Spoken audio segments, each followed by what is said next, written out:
Hey guys, welcome back to TTMR. We're back with me, Sean, and Zinx, and today we will be reviewing the Netflix original movie Spiderhead, directed by Joseph Kosinski, the same man who brought you the groundbreaking films Top Gun Maverick and Oblivion. The movie released this year, Spiderhead, is an adaptation of the 2010 short story Escape from Spiderhead written by George Saunders. Essentially, this movie follows our main character Jeff, who, during the duration of the film, gradually realizes the harm caused by the emotion-targeting drugs that control the subjects of the Spiderhead facility. The operation, led by Steve Amnesty and Mark Verlaine, tests the emotion-based drugs to see how they function, with the overall plan for Spiderhead to change the world. As tests become more and more dangerous and deaths begin racking up among test subjects, Jeff has no choice but to try and break the system once and for all. Before watching this film, I honestly expected it not to be as amazing as it led up to be, part of this being because of the mixed ratings that I had seen, on top of it being very rough in the beginning. This was because of the plot being all over the place, which for me personally was very confusing at first. Though, as the plot developed, I really started to enjoy this movie. Something that I really loved was the progression of Jeff's character through his traumatic backstory. I like the fact that we thought all Jeff did was kill his friend in the crash, but then to later find out his girlfriend Emma was a part of the crash as well. All of those phone calls he made to Emma were extremely trauma-inducing for the character of Jeff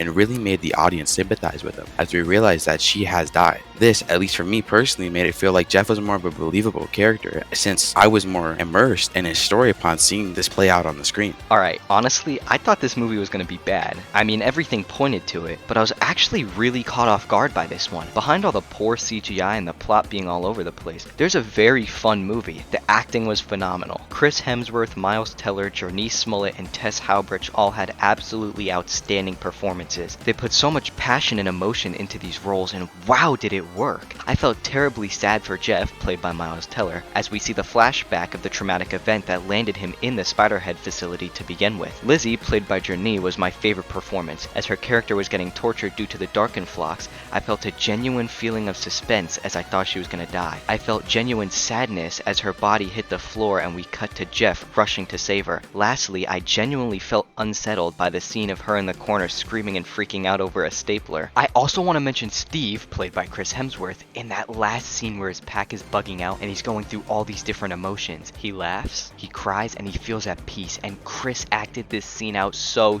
well. I'm honestly shocked at how well he made it seem like he was genuinely feeling these emotions. Overall, I feel like this film is a pretty strong one, but it certainly had its issues. For example, there were some pretty iffy scenes in the movie that brought some of the emotion out of the experience of watching it. I think that the scene that best exemplifies this is the one where Jeff is launched out of his car when he crashes it in the flashback, since the CGI of him being launched out felt very rough around the edges. I think that the movie had a rockish start just as a whole, and I was certainly less interested when I first sat down and started watching it. As it progressed, however, the movie gradually started getting better and better for me, and then massively better, which can be attributed to the development of the characters and the relationships between them. Just seeing the reactions of the characters felt so genuine, which is absolutely in part due to the masterful acting, and it really brought back the emotion that I felt was missing at the start. What was also immediately noticeable as it progressed is that it was easier to follow the timeline of events, since the start of the movie felt like it was all over the place, but as it progressed, the film started to focus more and more on the story that it was trying to tell, which made it easier to comprehend. And that ending, oh my god, that ending was absolutely fantastic in my opinion. Just seeing Steve in the plane trying to escape as he goes through all the emotions, crashing into the mountain to mark his fate, it was just so good. One thing that I absolutely adored about this movie was its soundtrack, and oh man was it phenomenal, and we have Joseph Trapanese to thank for that. The score was brilliant, and all the licensed songs used for the film made it 10 times better. Watching Jeff and Lizzie fight off other inmates while trying to escape the facility with You Make My Dreams Come True playing in the back was such a great scene. The score in the back of the flashback with Jeff's car on fire made that scene 100 times sadder, as it gets you to really feel the emotion. Overall, this movie had a stunning soundtrack that makes the movie better as a whole. Something that brought this movie together was its outstanding ending. I loved how after all that time seeing Steve try and manipulate Jeff into injecting I-16 into Lizzie, but then to being sabotaged and having it injected into himself because of Mark was an amazing plot twist. I also love how in this ending we finally see this always happy Steve scared because of the drugs he created, and then to see him finally understanding understanding why Jeff was so against the I-16 capsules. Finally, the part I think makes this film and its actors so good is the final scene where we get to see everyone running away and Chris Hemsworth's outstanding acting as he goes through all the emotions, as it leads up to this film's incredible end of him crashing his plane into the side of the mountain. There was a lot to talk about when deciding on our scores for this film, since there were certainly some very good parts of this movie, but also understandable downfalls of the film. I rated this movie with a 9 out of 10.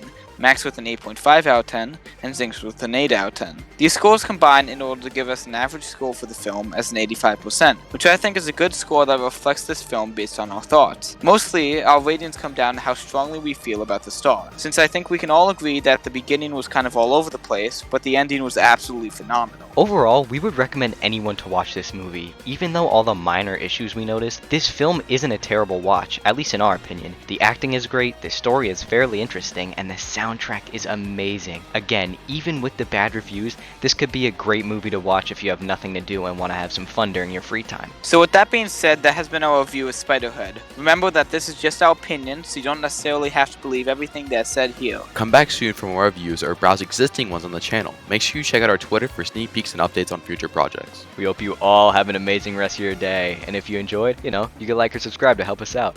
Thank you guys so much for watching. Have a great day.